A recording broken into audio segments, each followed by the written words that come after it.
The phone felt cold against my ear, a stark contrast to the warmth of the spring afternoon filtering through my kitchen window. I was looking at the rose bushes my late husband, George, had planted for me, thinking about how they were just about to bloom when my son, David, called.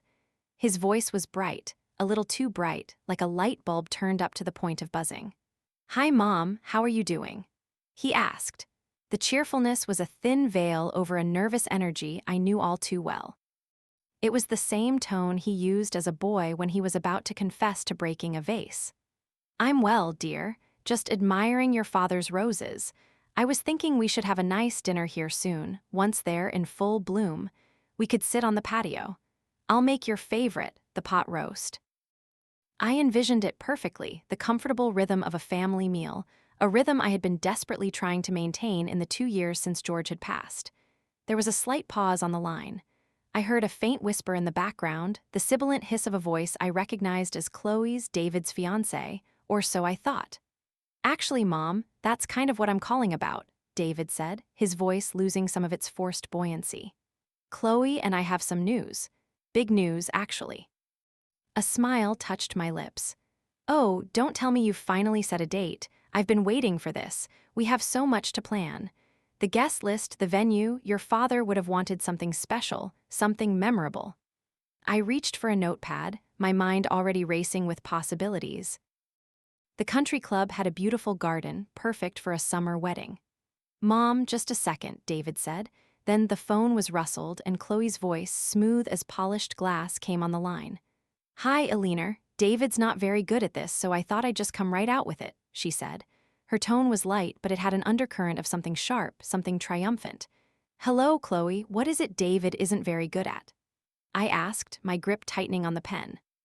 "Well, I asked him to call and ask you about the wedding," she began, and I could practically hear the smirk in her voice. "And he just wasn't getting to the point, so I'll tell you. The wedding, we had it yesterday." The pen slipped from my fingers and clattered onto the tiled floor.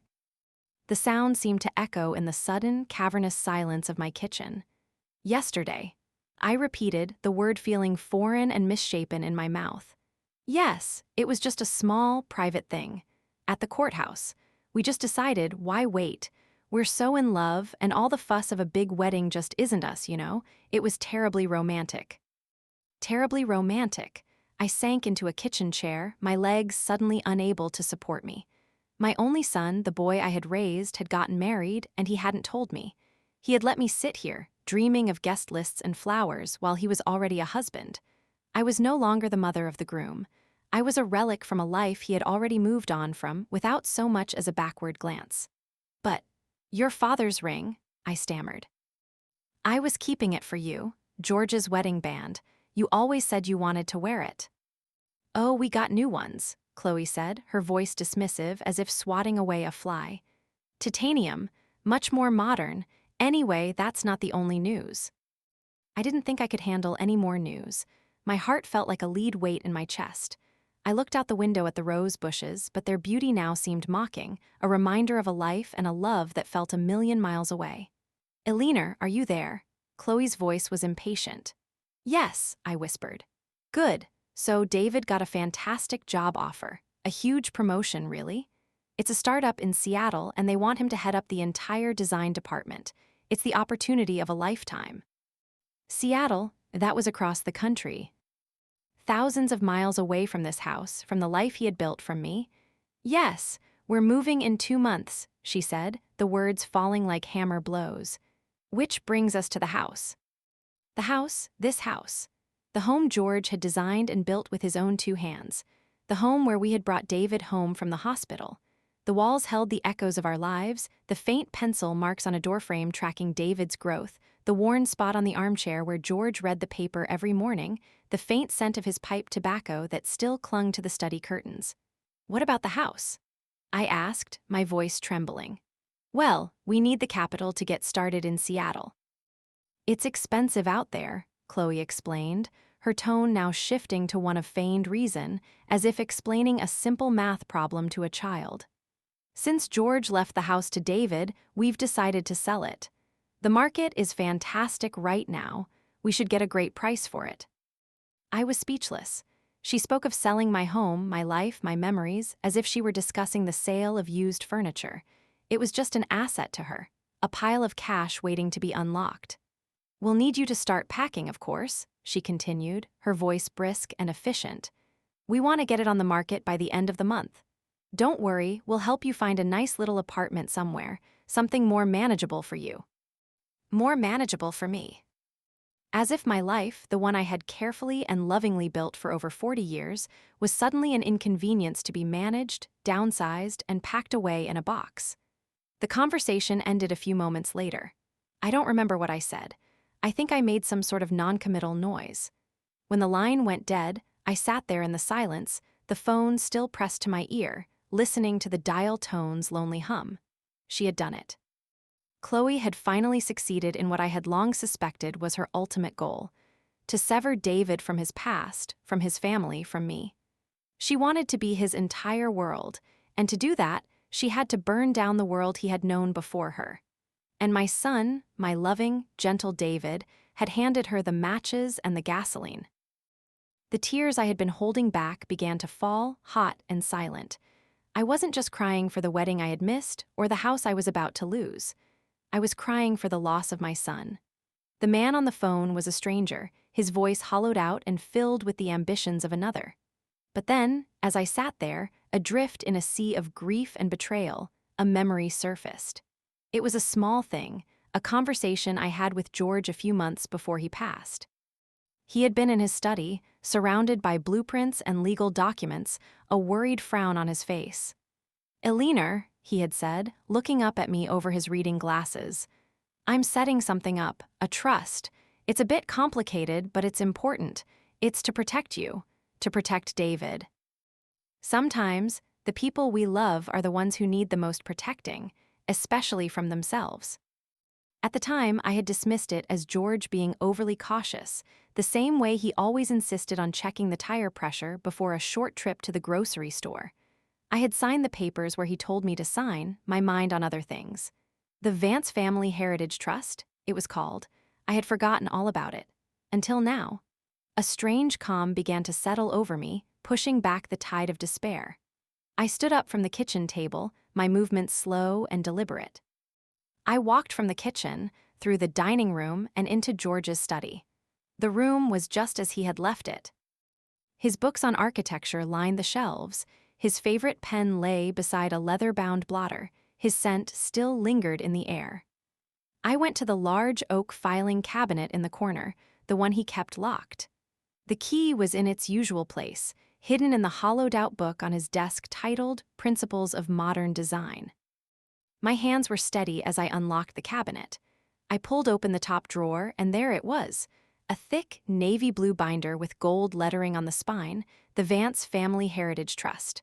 I took a deep breath and smiled, a real smile, for the first time since the phone call. Because there was something my dear new daughter-in-law didn't know. There was something that even my own son had forgotten. George had always been a man who planned ahead. And he had loved his family far too much to leave its future in the hands of a charming stranger. Chloe thought she was holding all the cards, but I was the one holding the entire deck. I spent the rest of the evening in that study, the navy blue binder open on George's massive mahogany desk.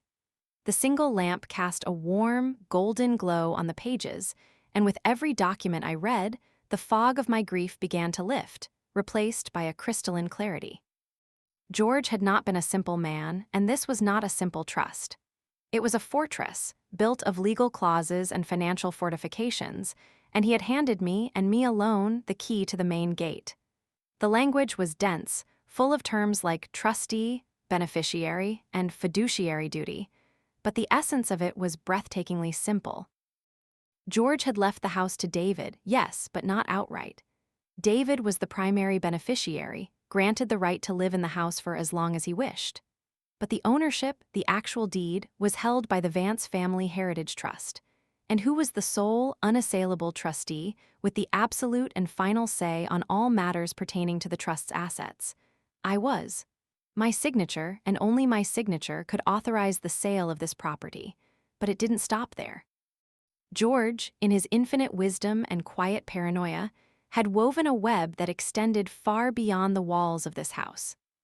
David's inheritance, the substantial portfolio of stocks and investments that provided him with a comfortable income, was also managed by the trust.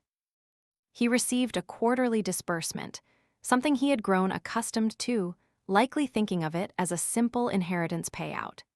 He had no idea that I, as trustee, had the authority to review and, if necessary, adjust those disbursements based on what I deemed to be in his best long-term interest. The most staggering revelation came in a section detailing new venture capital. George had set aside a significant sum specifically for David to start his own architecture firm, a dream he had talked about for years. The funds were to be released upon the submission of a viable business plan, but the final approval, the signing of the check, rested with the trustee. I looked at the name of the investment fund managing this capital, and it was a generic name, Northwood Capital Ventures. It was deliberately opaque. Chloe, with her superficial charm and expensive tastes, would have seen the name and assumed it was some outside investor she had brilliantly hooked.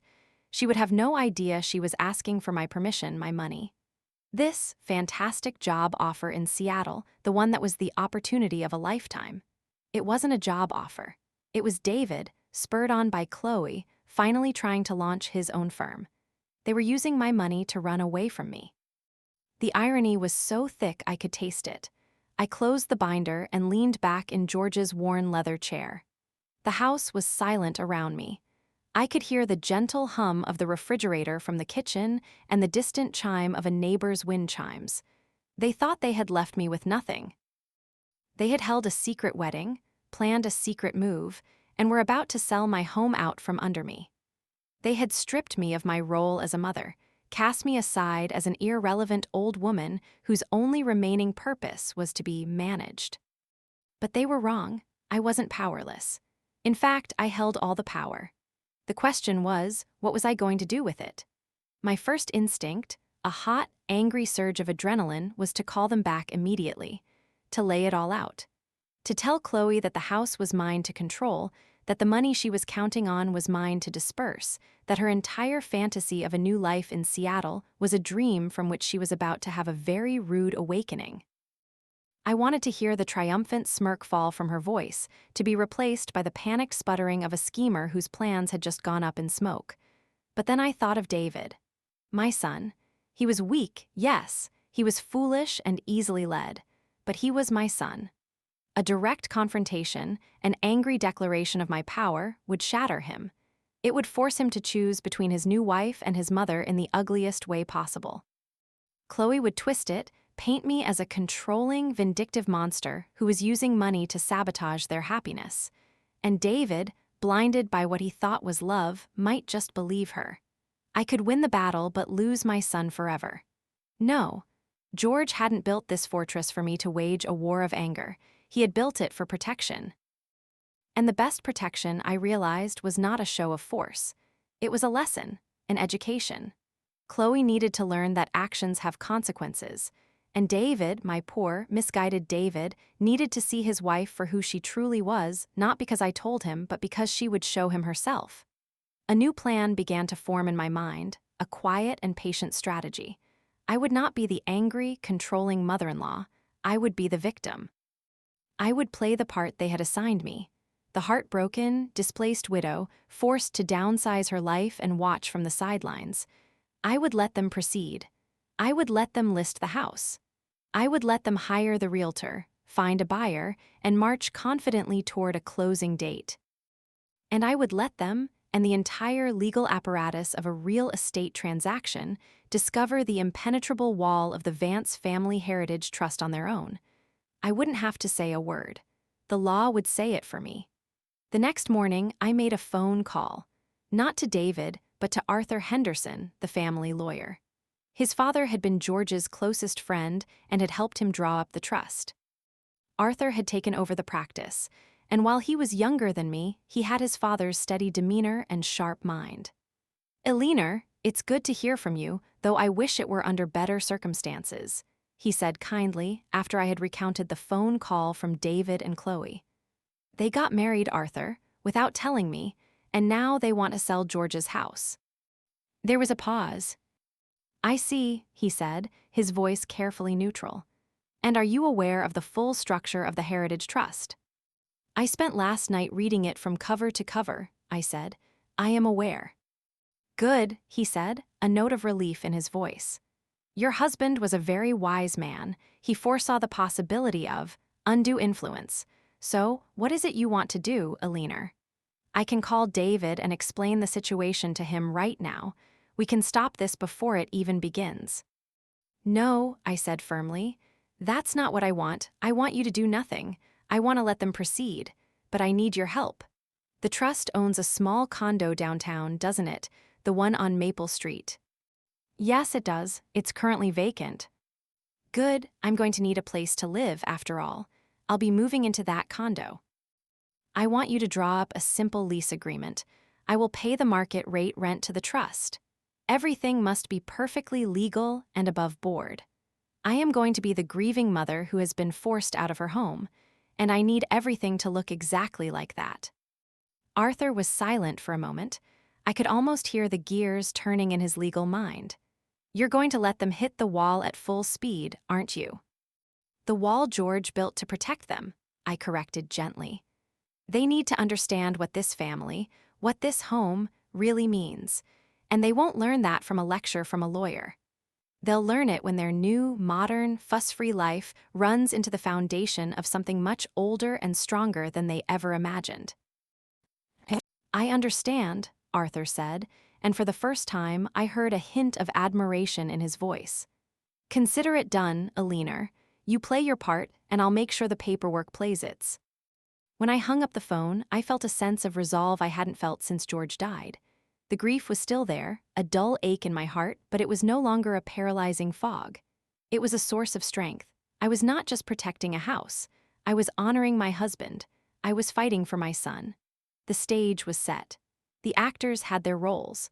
All I had to do now was wait for the curtain to rise on the second act, and I had a feeling it was going to be a very dramatic performance. The following week was a whirlwind of carefully orchestrated theater. David and Chloe came over on Saturday, ostensibly to help me get started with packing. It was a painful, surreal experience. Chloe swept through the rooms, her eyes not seeing memories but square footage and resale value. These old drapes will have to go, she announced in the living room, wrinkling her nose at the heavy, custom-made velvet curtains George and I had picked out together. And this wallpaper is so dated. We should probably have the whole place repainted in a neutral gray. Buyers love gray. David followed in her wake, looking uncomfortable. He wouldn't meet my eyes. He picked up a small, framed photo of himself as a boy, sitting on George's shoulders at the beach. He stared at it for a long moment before putting it back down, his expression unreadable. Mom, are you sure you're okay with this? He asked when Chloe was busy in the kitchen, measuring the countertops for a potential upgrade. Your wife seems to think it's for the best, I said, my voice soft and laced with a carefully measured amount of sadness. It's your house now, David. You have to do what you think is right for your new life, for your marriage. The guilt on his face was plain to see. This was the reaction I had hoped for. Not anger, but the slow, corrosive drip of knowing he was doing something wrong. It's just, Seattle is a big opportunity, Mom, and this house is. It's a lot of money tied up. I understand, I said, patting his arm. Don't you worry about me. I'll be fine. I've already found a little place. A one-bedroom condo downtown. It will be much more manageable. This seemed to relieve him immensely. The idea that I was handling my own displacement, that I was not going to be a burden, was exactly what he needed to hear to soothe his conscience. That's great, Mom. That's really great, he said, a genuine smile finally breaking through his worried frown. Chloe, of course, was thrilled. A condo. See, David, I told you your mom would be happier with something smaller. Less cleaning, less maintenance. It's perfect for her. Her condescension was so thick it was almost suffocating, but I just smiled my sad, gentle smile and nodded. They hired a realtor, a young, aggressive woman named Brenda who arrived in a sharp suit and an expensive car. She walked through the house with Chloe, both of them speaking a foreign language of comps, curb appeal, and staging. I was instructed to pack up all our family photos and personal items. We want potential buyers to be able to envision themselves here, Brenda explained clinically. Your personal history just clutters the space. So I packed. I wrapped each photo in tissue paper, my hands caressing the faces of my past. George and I on our wedding day. David's first steps on the living room rug. Family vacations, Christmases, birthdays. 40 years of a life deemed clutter. I moved the boxes to the garage and watched as a staging company came in and replaced our comfortable, lived-in furniture with generic, soulless pieces in shades of beige and gray. The house no longer felt like my home.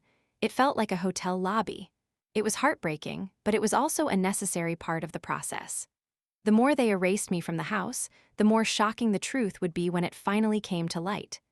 I signed the lease for the condo on Maple Street, a simple, clean apartment in a well-maintained but unremarkable building.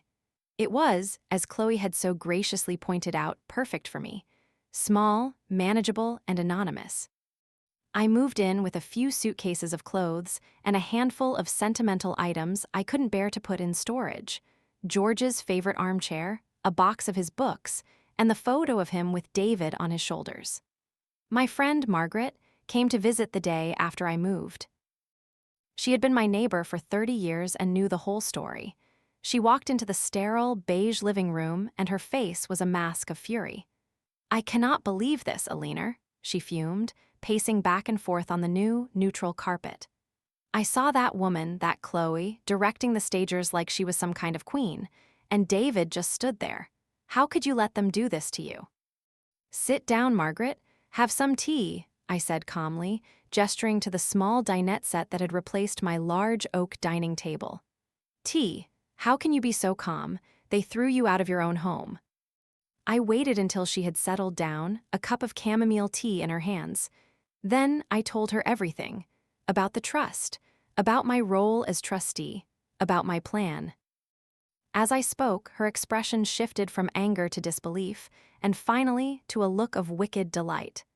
"George Vance, you magnificent man," she whispered when I had finished. "He knew, didn't he? He saw her coming a mile away." "He saw the potential for it," I corrected. "He wanted to protect David from making a mistake he couldn't undo." "So you're just going to sit here in this beige box while they make fools of themselves?" she asked, a grin spreading across her face. "I'm going to sit here and be the poor, forgotten mother," I said, "and I'm going to let the world teach them a lesson in property law. Brenda, the realtor, called this morning. They're having an open house this weekend. She says there's already a lot of interest. Apparently, the market is very hot." Margaret took a long sip of her tea.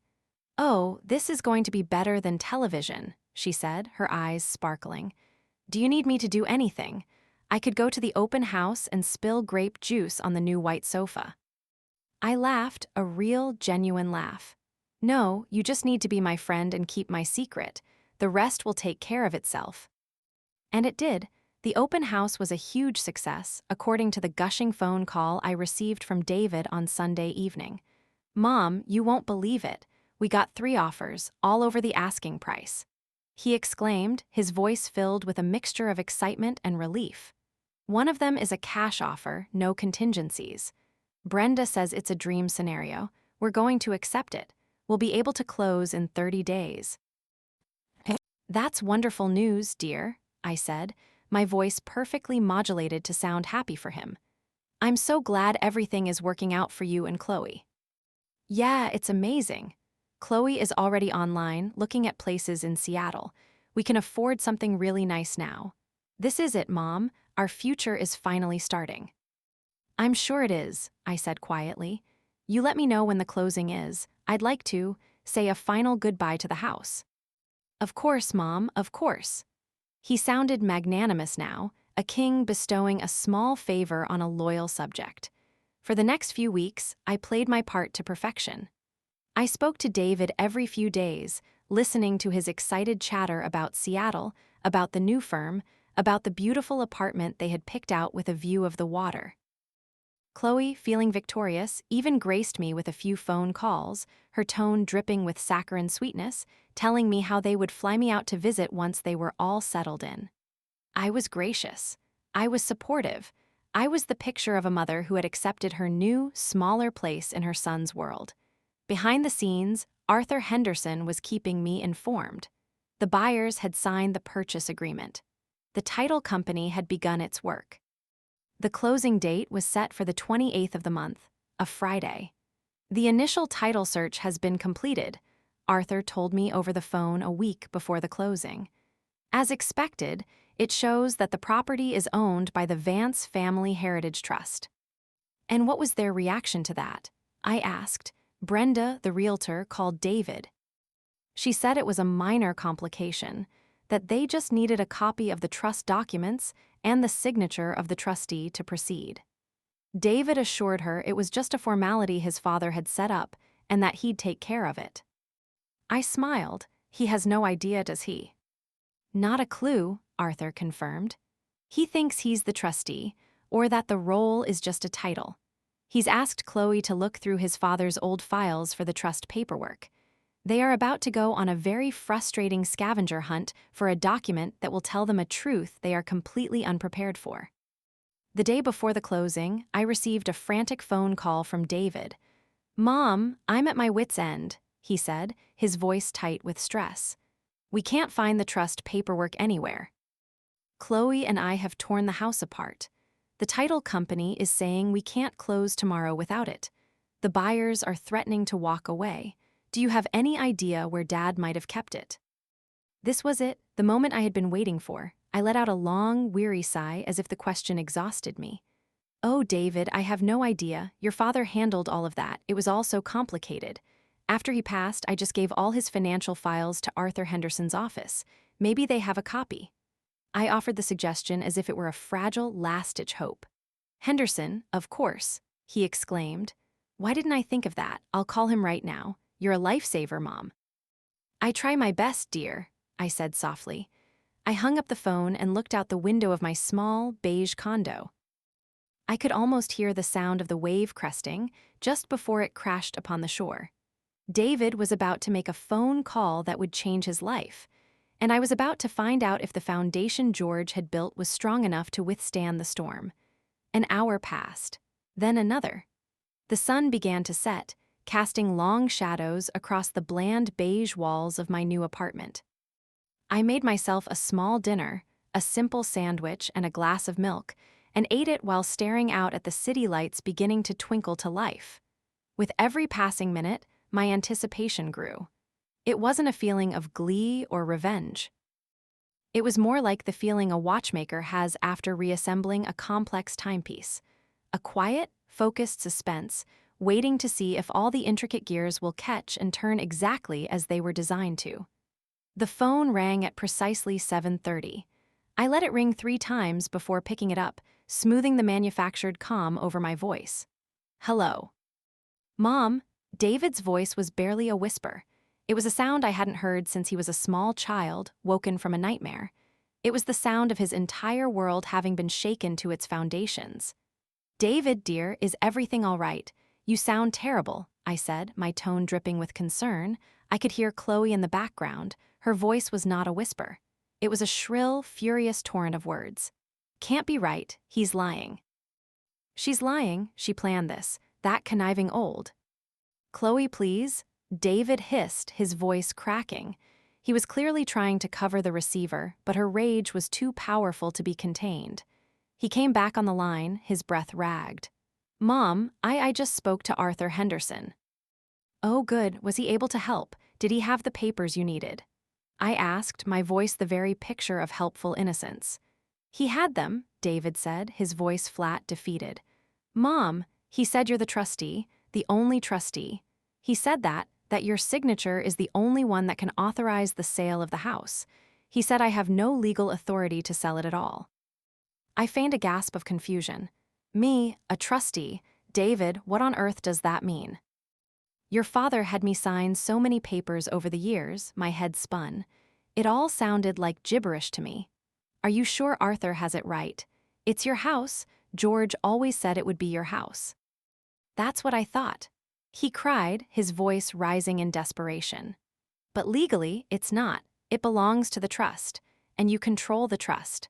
Mom, the closing is tomorrow morning. We have a legally binding contract with these buyers. If we can't produce the title, we could be sued. We could lose our deposit, we could be liable for damages. We need you to come to the lawyer's office first thing in the morning and sign the papers. Sued, I repeated, letting my voice tremble. Oh my heavens, that sounds dreadful. Of course, dear, of course I'll sign. Why wouldn't I? It's what you and Chloe want. I just want you to be happy. Where do I need to be and when? There was a moment of stunned silence on his end. I had disarmed him completely. He had expected a fight, a confrontation. Instead, he had found his pliable, accommodating mother seemingly as confused as he was. I heard Chloe shriek in the background again. Don't you see what she's doing? It's a trick. She's not going to sign. Chloe, shut up for 1 minute. David roared, and I was genuinely surprised by the force in his voice. He came back to me, his tone softer, pleading, Mom, are you sure? You'll really sign? David, all I have ever wanted is your happiness, I said, my voice thick with emotion. This is just some silly legal paperwork your father set up. Of course I will sign it. You just tell me what to do. Okay, Mom, okay, he said, sounding profoundly relieved. Arthur's office, 9 a.m. sharp, we'll meet you there. I'll be there, dear, I promised. Try not to worry, it will all work out. I hung up the phone and a slow, sad smile touched my lips. Oh, David, I whispered to the empty room. It will all work out, just not in the way you think. Chloe was right about one thing.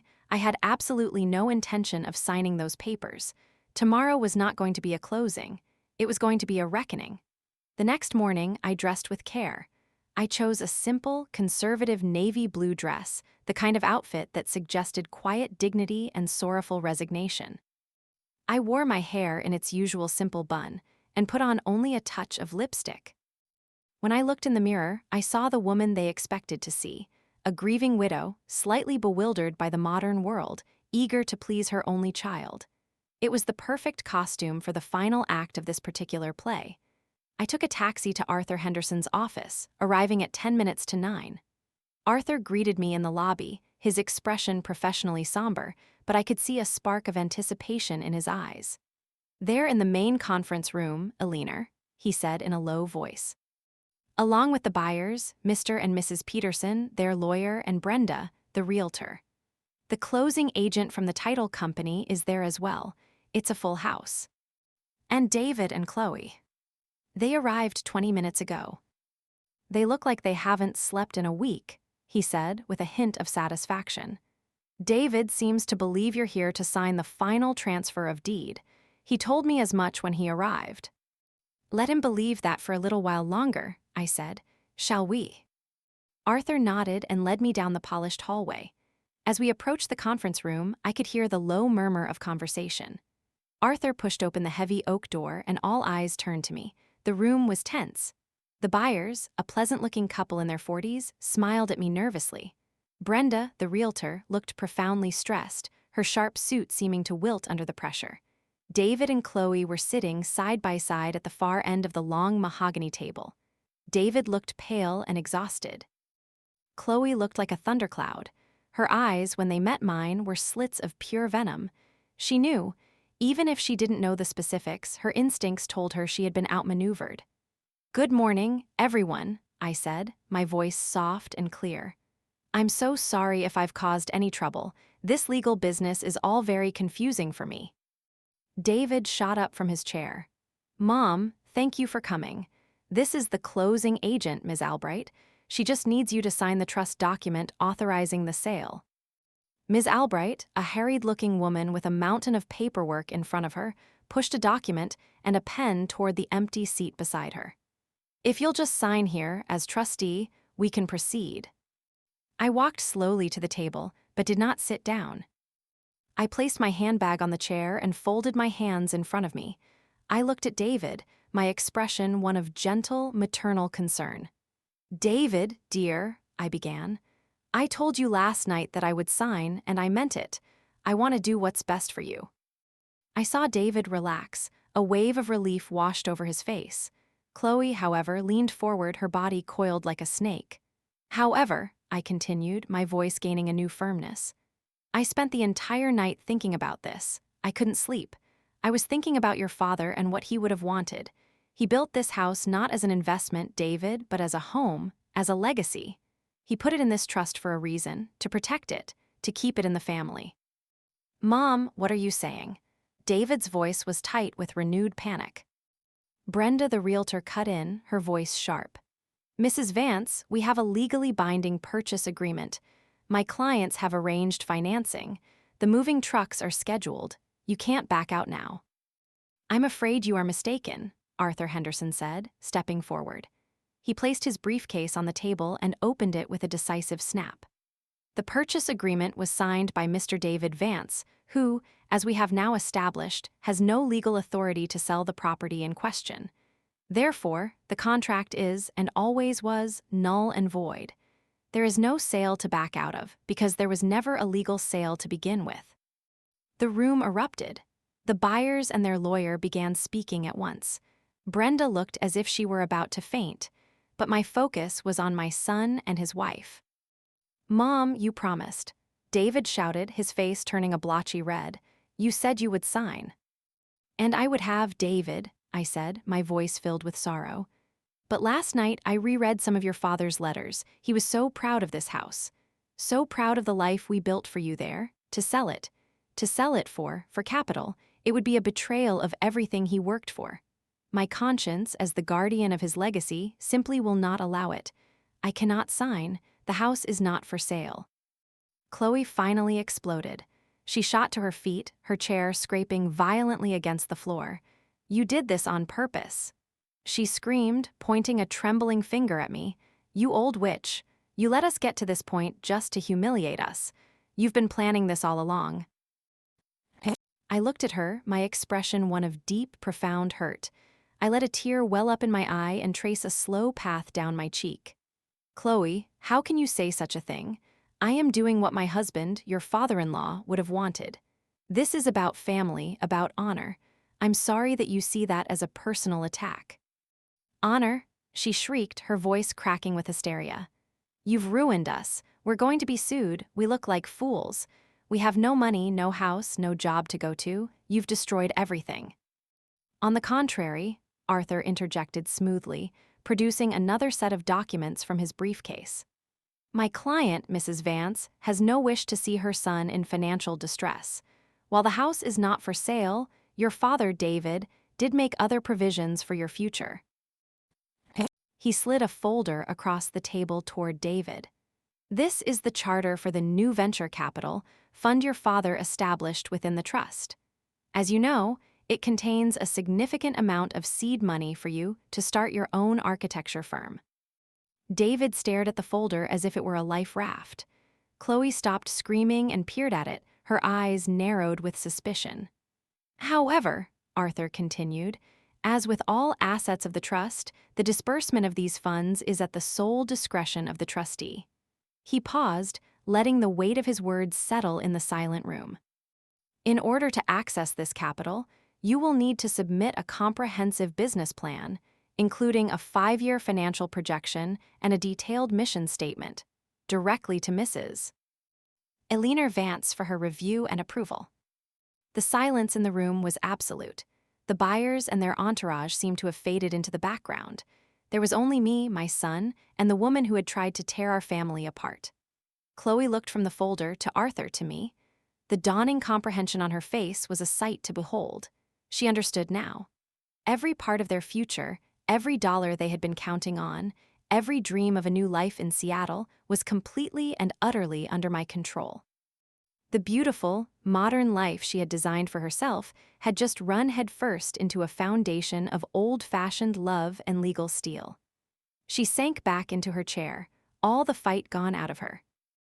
David just stood there, his mouth slightly agape, looking back and forth between the folder on the table and me, his mother, the quiet, grieving widow who held his entire future in her hands. The lesson had officially begun, and from the look on their faces, they were finally starting to pay attention. The aftermath in the conference room was a blur of controlled chaos. The buyers, Mr. and Mrs. Peterson, were understandably furious, but their anger was directed primarily at Brenda the realtor, and by extension, at David. Their lawyer spoke in low, menacing tones about breach of contract and recovering costs. Arthur handled it all with masterful calm, reiterating that the contract was invalid and that any claims should be directed at Mr. Vance personally, not the trust. He assured them that the trust would, as a gesture of goodwill, reimburse them for their inspection and legal fees, a move I had authorized beforehand. It was a small price to pay to demonstrate that I was a reasonable person, not a vindictive monster. Brenda, her career flashing before her eyes, was trying to do damage control, but it was a lost cause. She looked at David with a mixture of pity and contempt. He had wasted her time and damaged her reputation. Through it all, David and Chloe sat in a state of shock. They were like statues, frozen in the wreckage of their own making. When Arthur finally announced that our business there was concluded, they rose stiffly from their chairs. David wouldn't look at me. Chloe's face was a pale, tight mask of hatred. They shuffled out of the room without a word, leaving the folder containing the details of their only remaining hope sitting untouched on the polished table. Arthur picked it up. "I imagine they will be in touch about this soon," he said, handing it to me. "Once the reality of their financial situation sets in." "Thank you, Arthur," I said, my voice steady. "You handled that perfectly." "George would have been proud, Alina," he said, giving my shoulder a gentle squeeze. "Now go home, get some rest. The ball is in their court." I did go home, back to my small, beige condo, but I didn't rest. I sat in George's armchair and waited.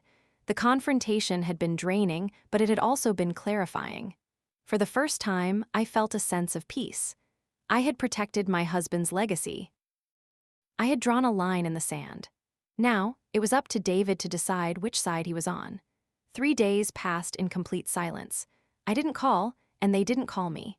I imagined the atmosphere in my old house must be poisonous. Their dream of a quick and profitable escape had been dashed. Their bags were packed for a move that wasn't happening, and they were facing the humiliation of having to explain to their friends why their glamorous new life in Seattle had been abruptly canceled. On the 4th day, David called. His voice was different. The anger and panic were gone, replaced by a hollow-sounding weariness. "Mom," he said without any preamble, "we need to talk." "I'm here, David," I replied simply. Can Chloe and I come over, to your apartment?"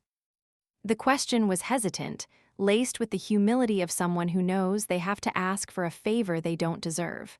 "Of course," I said. "I'll put on a pot of coffee." They arrived an hour later. If they had looked stressed at the lawyer's office, they looked utterly broken now. David's shoulders were slumped and he had dark circles under his eyes. Chloe was a shadow of her former self. Her expensive clothes seemed to hang off her, and she wore no makeup.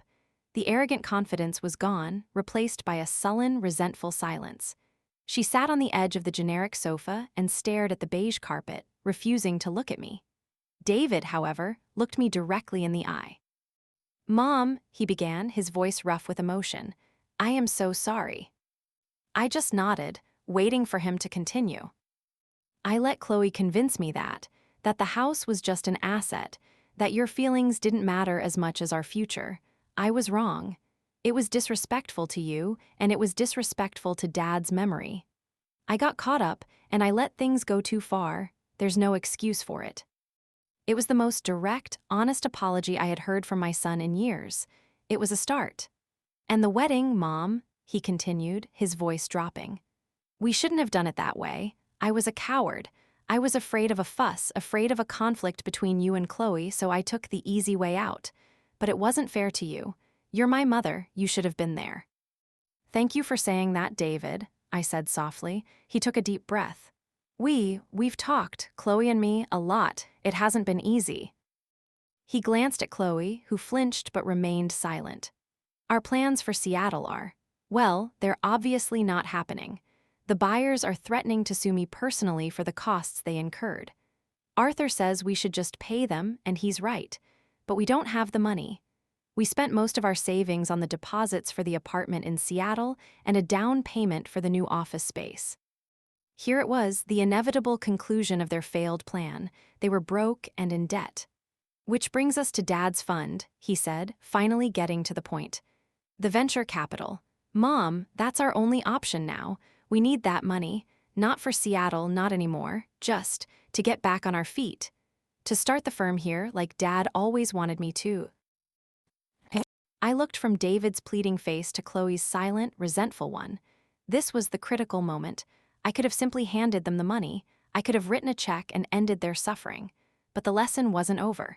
It had just entered a new phase. The trust requires a business plan, I said, my voice calm and businesslike.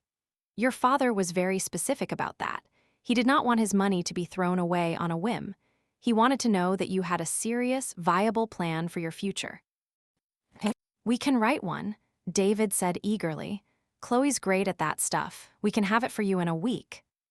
Good, I said. I will be waiting to review it.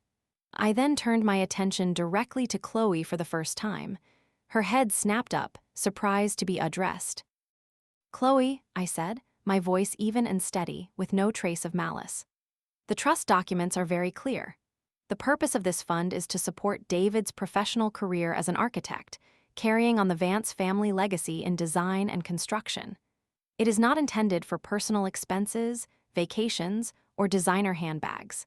As trustee, it is my fiduciary duty to ensure every dollar is spent in accordance with my husband's wishes. Your name does not appear anywhere in the trust. Therefore, you will have no official role in the company and no access to its accounts. The firm will be in David's name alone. Is that understood? The color drained from her face. This was a blow she had not anticipated. She had assumed she would be a partner, a co-owner, pulling the strings from behind the scenes. I had just legally demoted her to the role of an employee's spouse. She opened her mouth to say something, a protest, an argument, but she looked at David, then back at me and saw the unshakable resolve in my eyes. She saw that I held all the cards and that my rules were non-negotiable. She closed her mouth and gave a single, jerky nod. Good, I said again, turning back to David. There is one more condition. Your father's house is not an asset. It is a home. Your home for as long as you wish to live there. But it will be maintained by the trust. That means no major renovations, no selling off furniture, and no changing the fundamental character of the house without written approval from the trustee. And I will be conducting quarterly inspections to ensure the property is being properly cared for. I was, in effect, his landlady, his boss, his banker. I was the matriarch of this family, not just in name, but in legal fact. The power dynamic had been completely and irrevocably reset. David just nodded, his eyes wide. He understood. He finally understood the cage that George had built not to punish him, but to guide him.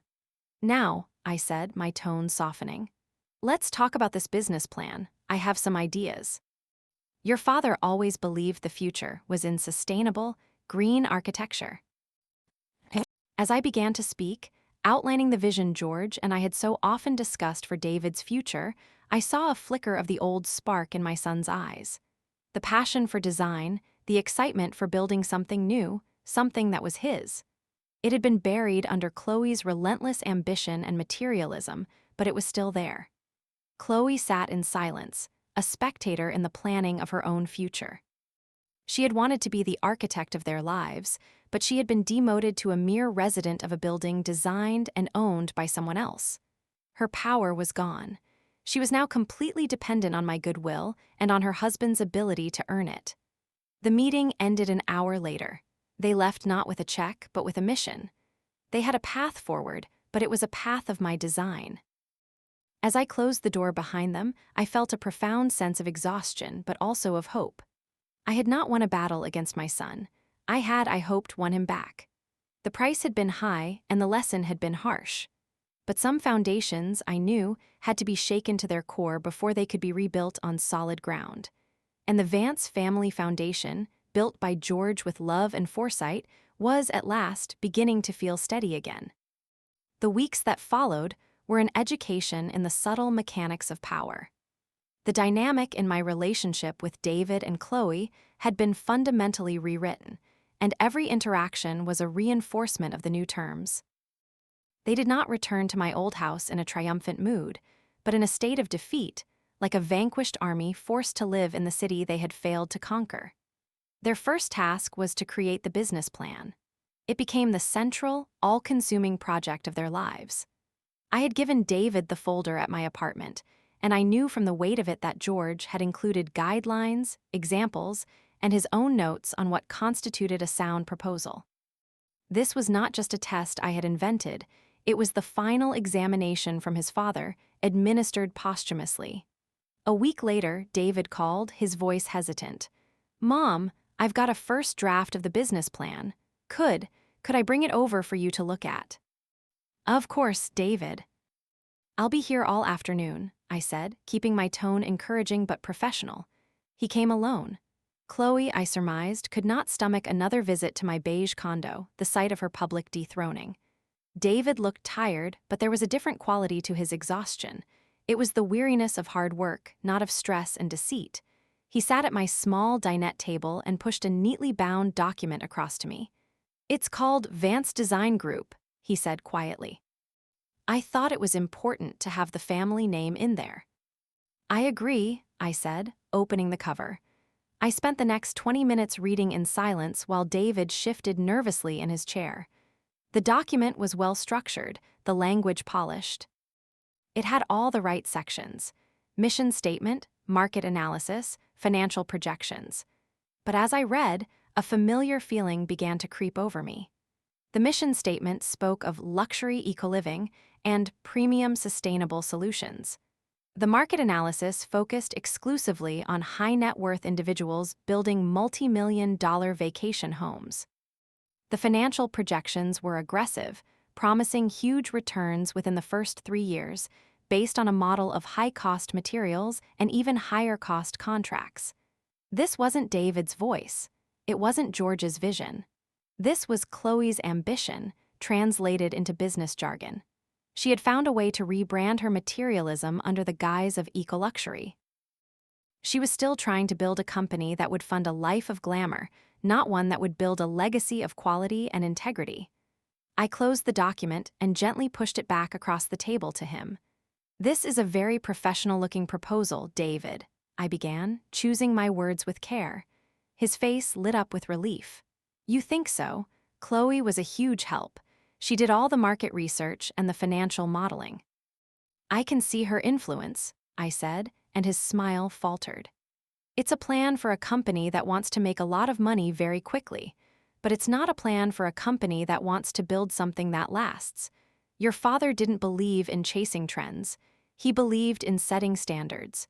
He thought green architecture was about responsibility, not luxury branding. It was about clever design and local materials, making beautiful, efficient homes for families, not just for millionaires." I paused, letting him absorb the gentle but firm rejection. "This plan," I said, tapping the cover, "is Chloe's dream. I need to see your dream, David. I need to see your father's legacy reflected in your vision. This isn't it. Try again." The hope drained from his face, replaced by a deep, weary frustration. He wasn't angry at me. He was angry at the situation, at the realization that there were no shortcuts. He took the document without a word, his shoulders slumping, and left. That night, I imagined the conversation in that house. I could practically hear Chloe's indignant response. "What does she know about business? She's an old woman who grows roses." We did exactly what she asked. She would see my rejection not as a critique of the business model, but as a personal power play. And in a way, she was right.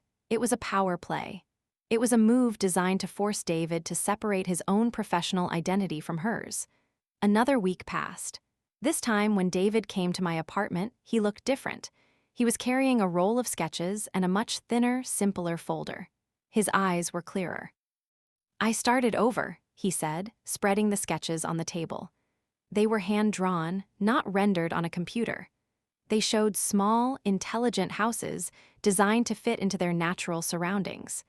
There was a plan for a community of affordable, energy-efficient starter homes.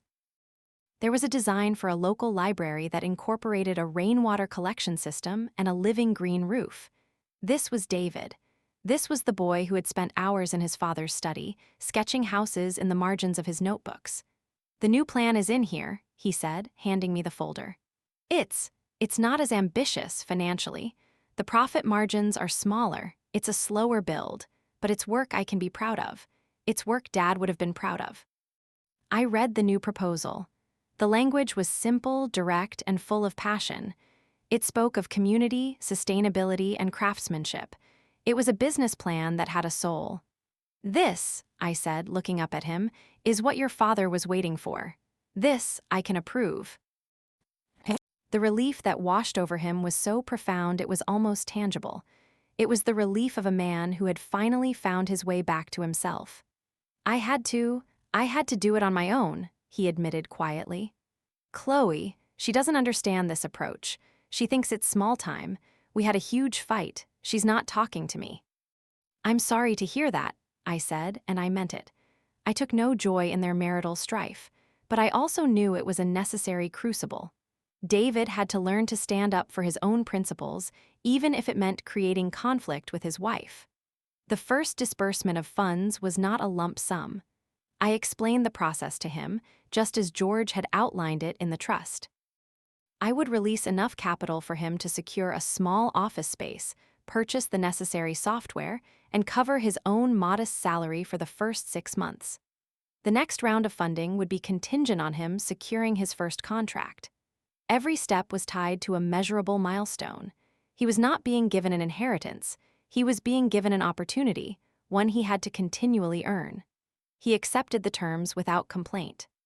He seemed to understand, perhaps for the first time, the difference between an entitlement and a responsibility.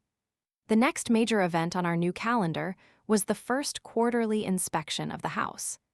I gave David 2 weeks' notice, as stipulated in the imaginary lease I held as his landlady.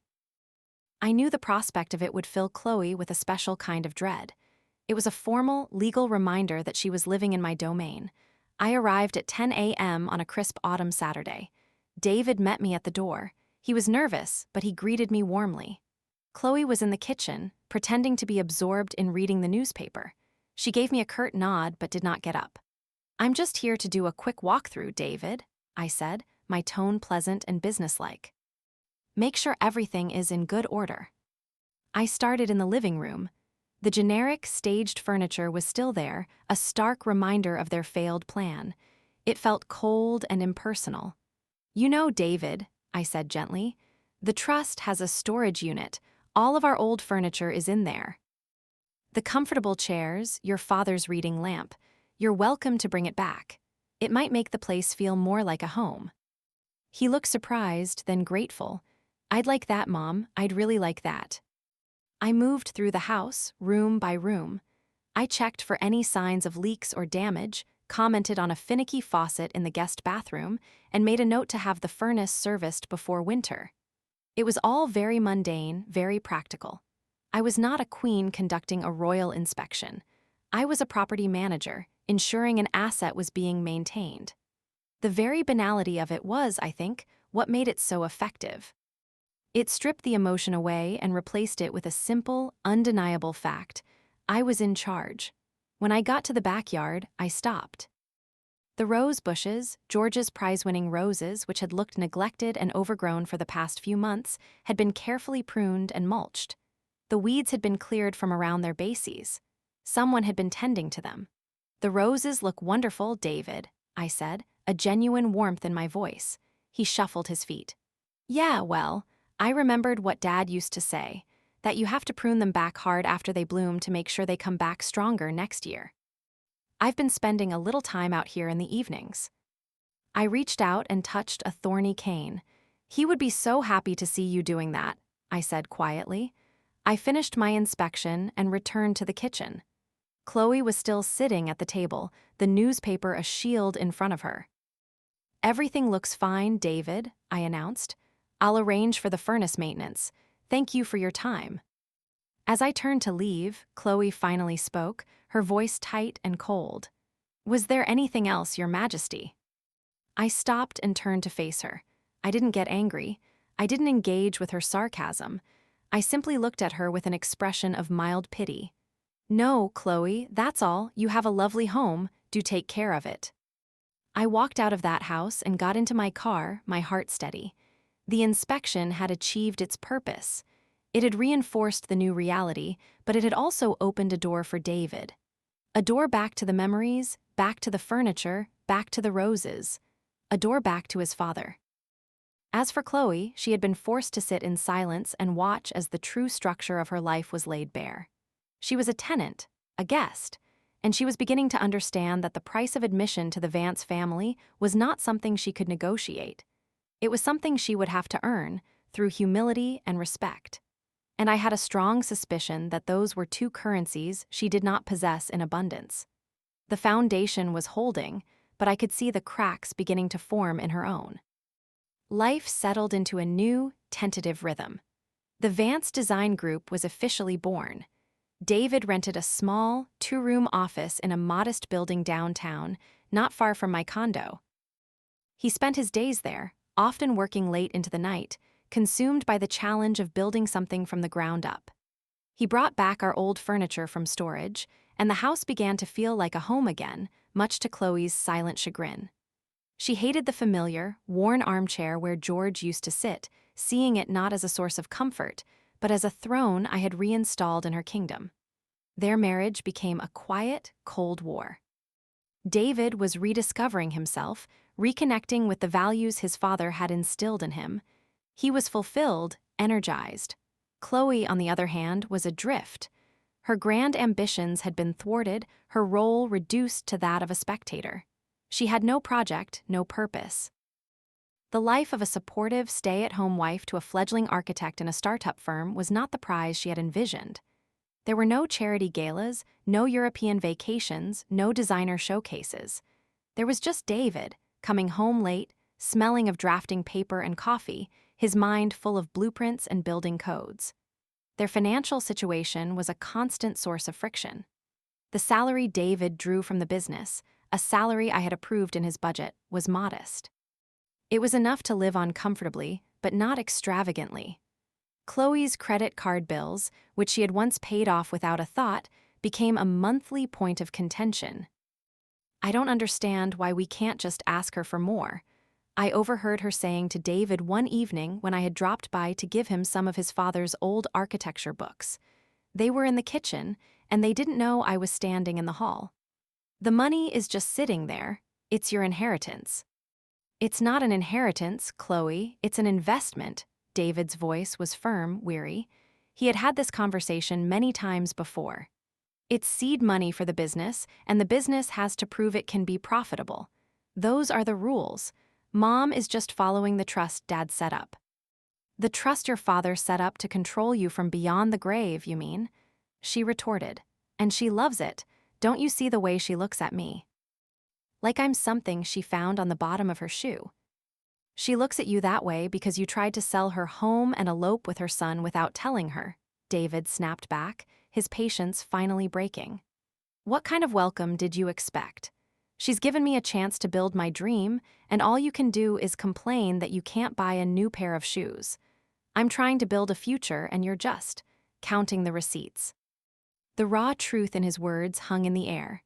The silence that followed was heavy, broken only by the sound of Chloe's sharp, indignant gasp. I quietly placed the books on the hall table and let myself out. It was a battle David had to fight on his own. A month later, the first real crisis hit. It arrived in the form of a certified letter addressed to Mr. and Mrs. David Vance. David brought it to my condo, his face pale with worry. It's from a credit agency, he said, handing me the letter. They're talking about a lien, about an unsecured business loan that's in default.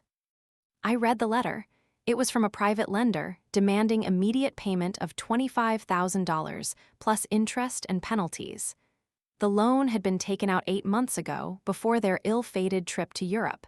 It had been taken out in Chloe's name. I don't understand, David said, sinking into a chair. What business? She doesn't have a business. It seems she did, I said grimly, or at least she tried to start one. The truth came out that evening, in a torrent of tears and accusations. Chloe, it turned out, had tried to launch an online boutique selling high-end imported handbags. She had taken out the loan to purchase inventory, convinced she would be an overnight success. But the business had failed miserably. She had sold only a handful of bags, and the rest of the expensive inventory was sitting in boxes in their garage. She had hidden the debt, hoping the sale of the house would provide her with more than enough cash to pay it off quietly, with no one the wiser. "You lied to me," David said, his voice devoid of anger, filled only with a deep, profound disappointment. "You took out a $25,000 loan and you never told me. We were planning our future, and you were hiding a secret that could have ruined us." "I was going to pay it back," she sobbed. "If your mother hadn't interfered, we would have had hundreds of thousands of dollars. This would have been nothing." "This is not about my mother," David shouted, his voice echoing in the large, quiet house. "This is about you, your secrets, your obsession with money and with this lifestyle that we can't afford. The handbags, the boutiques, it's all a fantasy, Chloe. It's not real." David had to come to me, his banker, for a solution. It was a humiliating experience for him, but a necessary one. He sat at my dinette table, the threatening letter laid out between us, and explained the situation. "I have to pay it," he said. "If they put a lien on our assets, they could come after the house. I know the trust protects it, but it would be a legal nightmare. It could even affect the business."